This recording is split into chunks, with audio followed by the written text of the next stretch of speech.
بله تماشوان عزیز بینرین هجا پشتنا برکه دیساب سرنامه پیشبری ونه اند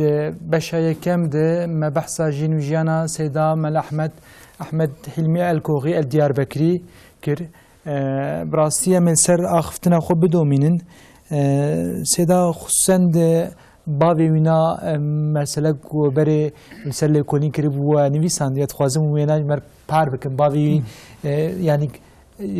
باوی دیاوی بله گوتی مثلا سفربرلیکی و مثلا بیجمره سیدا جالی دیا خوه دگیجه سیدای مل رسول بله سیدای مل رسول جی دو وقتا حجی حسین مشهور حجی حسین قوغی کد بیجن هید وقتا جمهوریت کو نو آوابیه دوی شاغه ده سیدای مل رسول لقوغی سیدای وان بو ملای وان بو سیدای مل رسول جی در و دور خود هاتو ناس کرنه حتی سیدای مل رسول ده مدرسه شیخ حسن نورانی ده خوندیه لور اجازه استندیه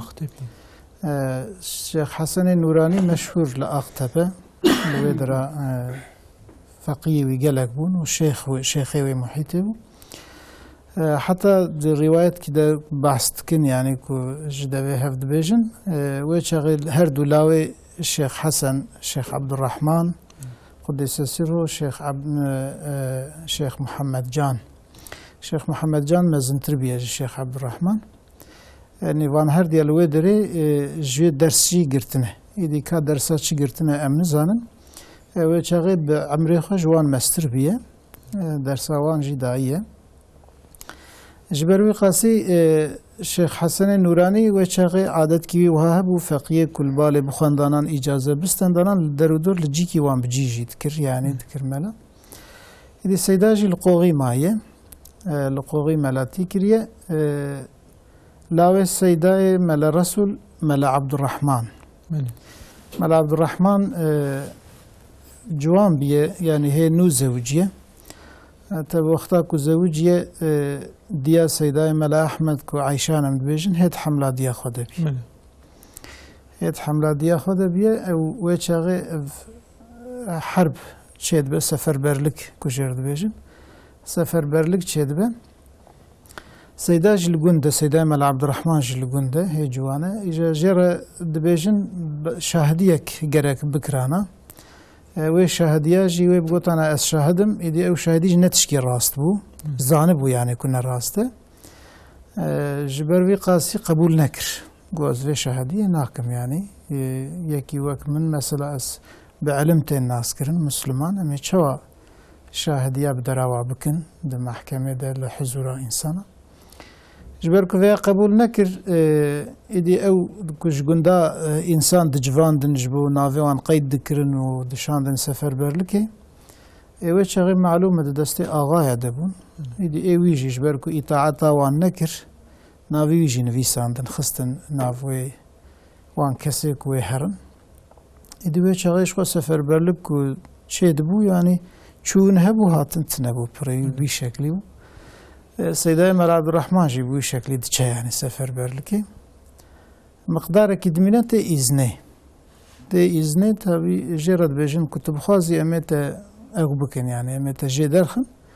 او جد بین اپشتی کوای مد دست بکریه یعنی نخوازم من نتی وکاوی او بکه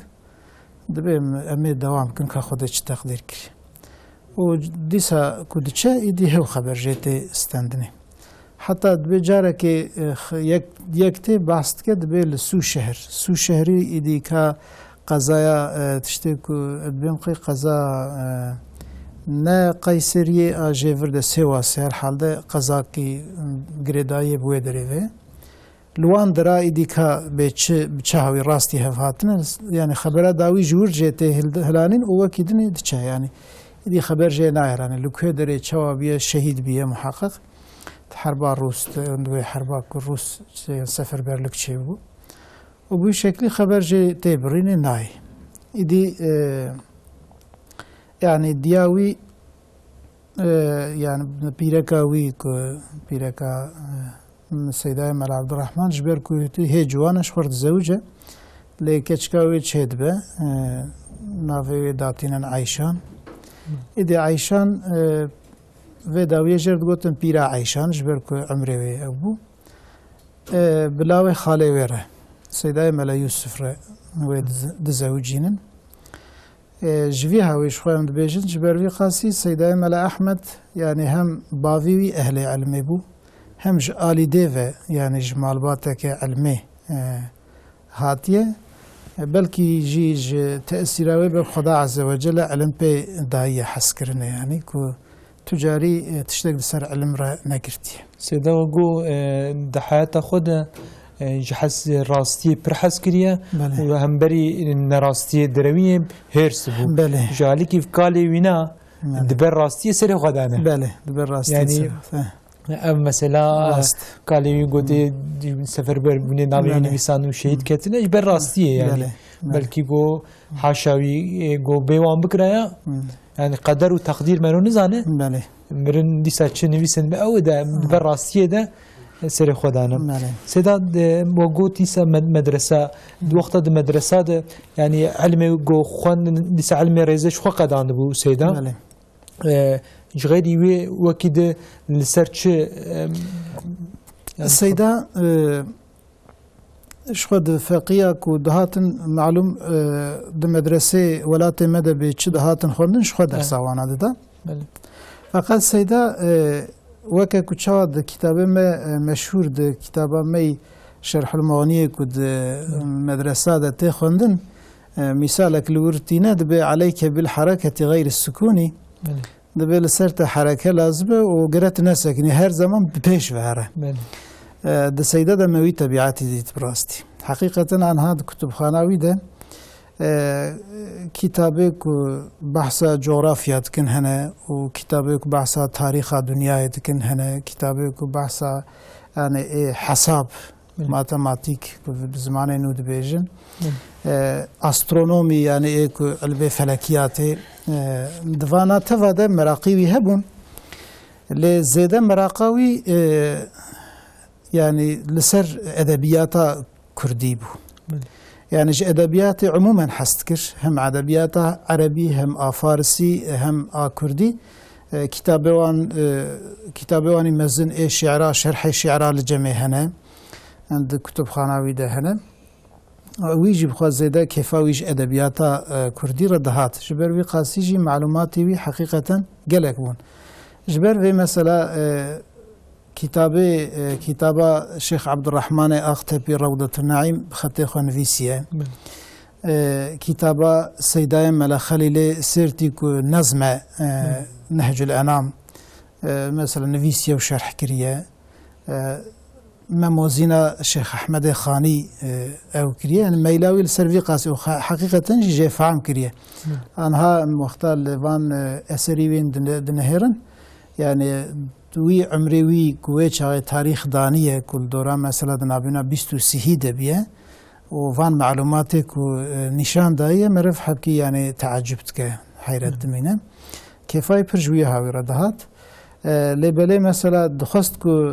وها عمومی خبات بکه ویاجی دخست و جغیری خصوصا سرخط لسرخط دشغلی خط خوشی کوچه بلکی ند بیرا کسی دبوجی حتى قالك سيداين ما خطيوان بلكي ندهات الخواندن جبركو ها نبر لسر ند شغلين اوي لسر خط خصوصا بامكان خواه دي الفاندرا امكان تنبون خطات مشهوري كجوان درس بقريجي تنبون بامكان خوش خورا او دكرش خورا سري قلمي خوا دبري بهاويك بعربي بنفيسينا جزلكا تشي دكر وجارنا اي فاني كم دبيجن دولما قلمي مركبه واناجي كنت كري وجي وانش خورا بكفرا الكفرا دخست دو راست كرو دبري وفلان بهاويك بعربي خشك بين فيساندني يعني وهذا زيد السري خبر تكر يعني وقتها مرف ليد نري حقيقة أنا هاجرنا هذا فكرهم أدبيجم كابسة عمري ويجيكي كوها وها يعني زماني خو كفالا درجة باسكر بس نابينم حقيقة ناس نابينم لورا وقتا كمرفت ديتياوي مثلا مشهورة بوردا وذكري بو مثلا كو بشتي المجاس بي وبري المجاس بي فلان كم جارنا رادبون يا مشهورة بالميجا وبوردا ذكري بو یا مشغول بنویساندن و تفتیش کتابا بو یا مشغول بدرسدان فقیه بو يعني جوي باشقت اشتك نذكر حتى جارنا جي رحمة خدا له ببيرامن عيشان دياوي جارنا بهاوي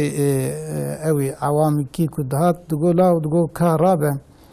تقول خاني هات خواري يعني اللي قلت خاني نبتون بون خاني هات خواري كا قندور بقرينا حبكي برا او نين دوقت مثلا هافينا ده جرك بسيان دانان قطع علاقه بوان تشتا نذكر دقوت ويش دنگه خو نذكر نفيساندنا خو دوام تذكر ببي شكلي يعني تتشتك دسروي اوي ده تفتيش ده نذكر يعني جارنا كزيده اصرار چه ببونان تدي جوان را هنك حريا كوبي سواغ بكن جوان را حري نرم تذكر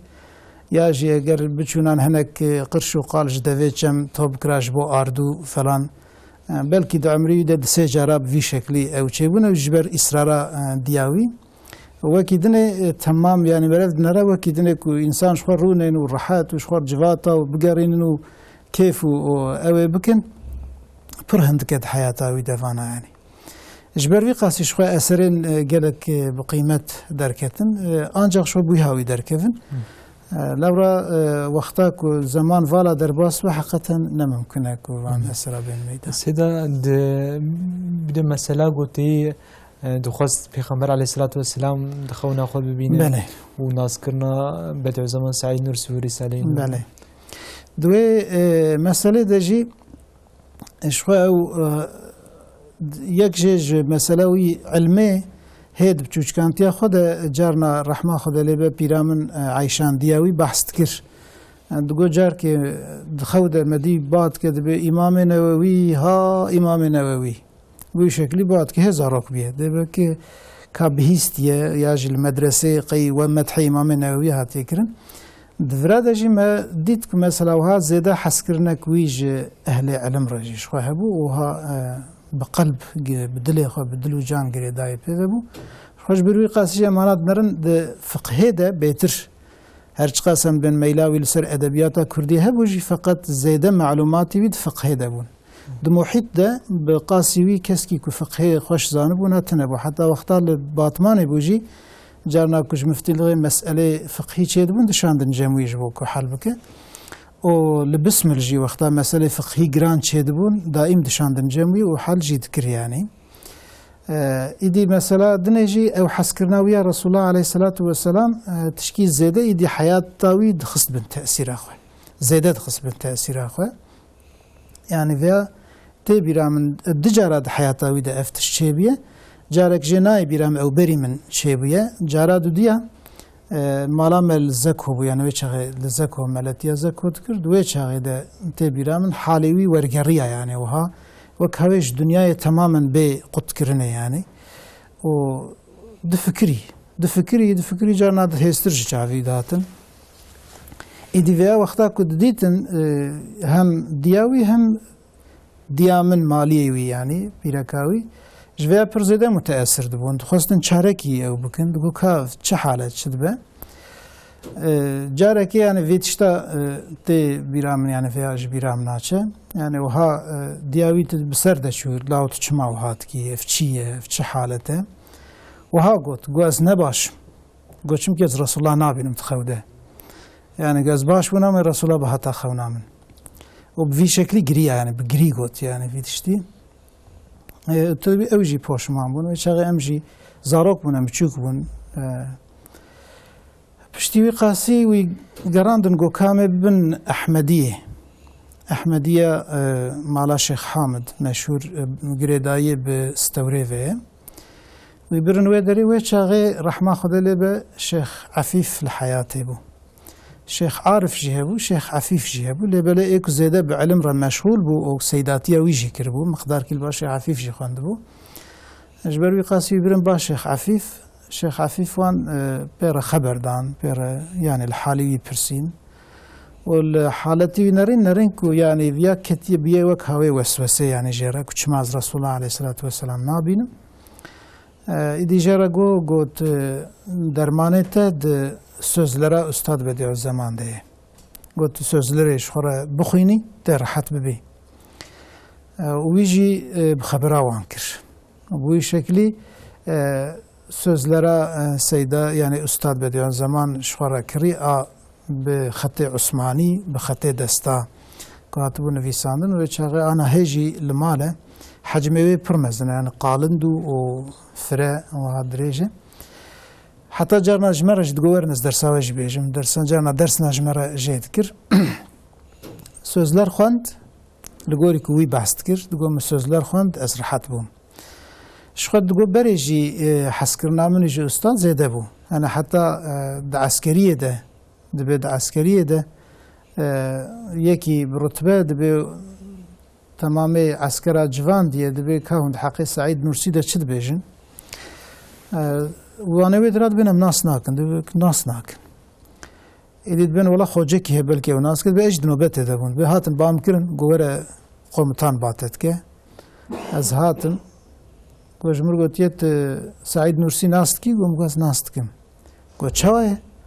گم گو عالم کی اسلامی مزنه و گولم دی دمانچه خود درخست و لمن راست کر گولک نسوج بنا من آنا تب کشتا يعني چواتج یکی وهارد بیجی ایوک ورا ایوک آتاتورک لازمن و بوی شکلی دگم بردایم دفجم بگو هره ایدی جوی قاسی و ایدی لسروی سوزلر جی کدید جریساله نور زیده حست کر و پرجی مدح استاد بدیع الزمان کر من سیده خودی جو رازی بن حقیقا لکن دمامه 3-4 دقیقه مایه خوازن داوی گوت نمیدن خسیراج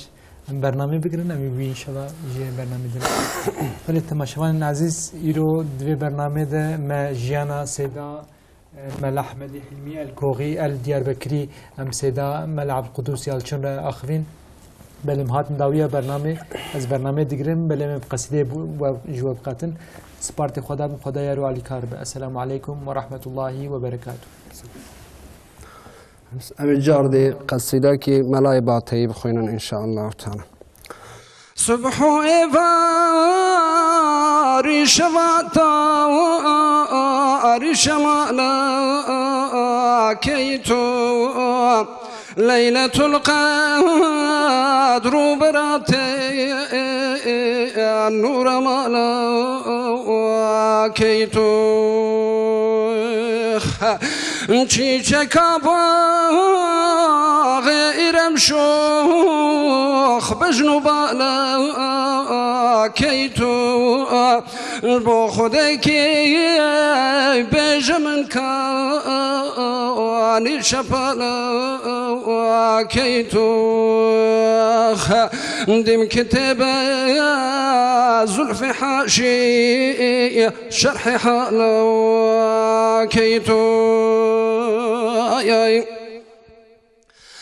دل برا گردن شفیف دان و دور عدین نازک و موزون لطیف و نخل یسوال و چمون قل لي باسي قل قياسي قل اني قل فرحان اهو يا داش تاتاري رهزنا واسكا ختون حوريا باغ بهشتي جاب غزالو كيتو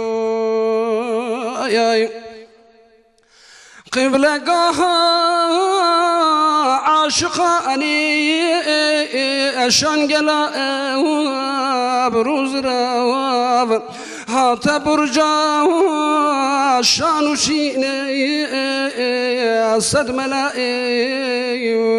شو سلاف داخو قوبا انا ابيني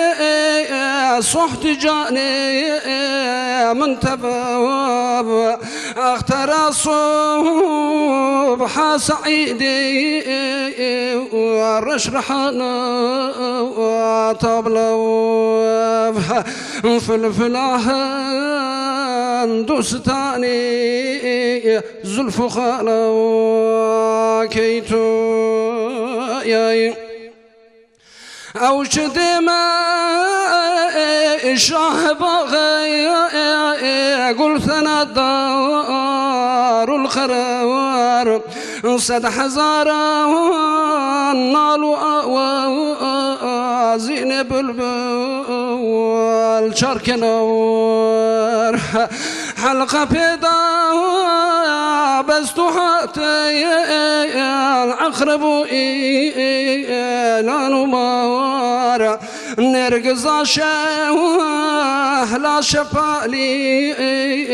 عاصمانا ومرغزور لا بخموشي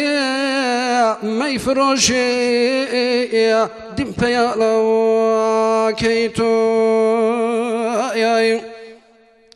بنجي صالي شهلة وندي كفت ما شهر سيد من نزاني شرخ دماء تحيب ورجع سواد كان قالك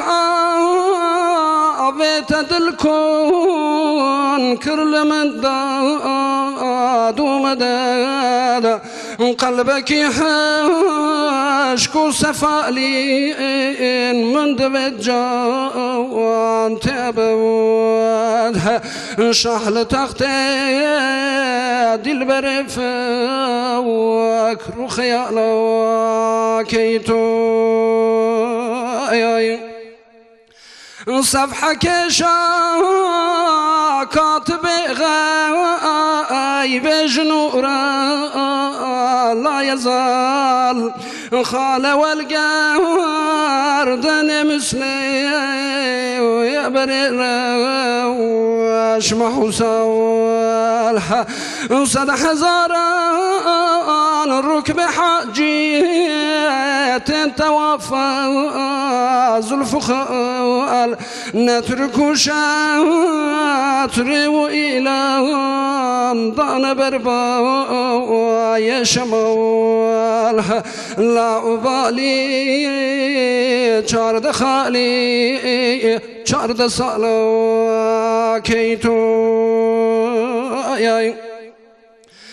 شاه كتابك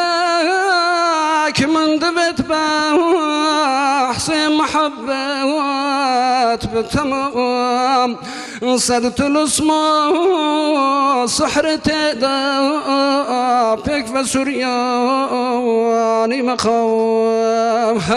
أبجد عشقي مخندو عقلي خندا كرمام حوريا باغي بهجتي تعطياتا وسخرام غير باتي فادي شاها من دلالا كيتو رحمة خدا للسروة وقوه دارا إن شاء الله.